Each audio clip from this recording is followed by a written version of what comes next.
மனிதன் பிறக்கிறான், மனிதன் சாகிறான். பிறந்த எல்லோருக்கும் மரணம் உண்டு, அதில் எந்த மாற்றமும் இல்லை.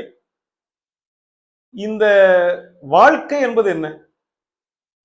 வாழ்க்கை என்பது பிறப்புக்கும் இறப்புக்கும் இடையில் நடைபெறுவது.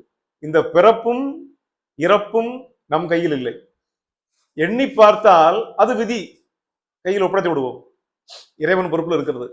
எங்கே பிறந்தோம் தெரியும், எங்கே போய் சேருவோம் தெரியாது. இதெல்லாம் தத்துவம். இந்த பிறப்புக்கும் இறப்புக்கும் இடையிலானது வாழ்க்கை என்றால் அந்த வாழ்க்கை நம் கையில். உன் வாழ்க்கை உன் கையில். வாழும் போது செத்து செத்து பிழைப்பவன் மனிதனா, வாழ்ந்த பின்னும் பேரை நாட்டி நிலைப்பவன் மனிதனா, அதெல்லாம் இந்த வாழ்க்கை என்பது நம் கையில இருக்கிறது. அதை நாம் நிர்ணயம் செய்ய முடியும். தன்னை தலையாக செய்வானும் தன்னை நிலைகளைக்கு கீழிடுவானும் தான். நான் பெரிய ஆளாக போகிறேன் என்பதும் நான் தான் காரணம், நான் நாசமா போக போவதும் நான் தான் காரணம். அப்ப என் கையில் தான் வாழ்க்கை இருக்கிறது. இதை அழகாக சொல்வார்கள். இந்த சீட்டு விளையாட்டில ரம்மி விளையாடுவோம் இல்லையா, ரம்மி விளையாட்டும் வாழ்க்கையும் ஒண்ணு. ஆச்சரியமா இருக்கா?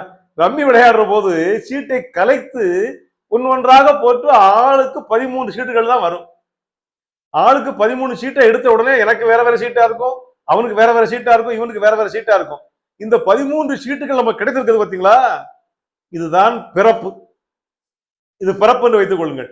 இனிமேல் இந்த 13 சீட்டை வைத்துக் கொண்டு எதையெல்லாம் எடுத்து சேர்த்து எதையெல்லாம் வேண்டாம் என்று கழித்து எப்படியெல்லாம் என் மூளையை பயன்படுத்தி அறிவை பயன்படுத்தி அதை சேர்த்து நான் ஜெயிக்கிறேன் என்பதுதான் வாழ்க்கை.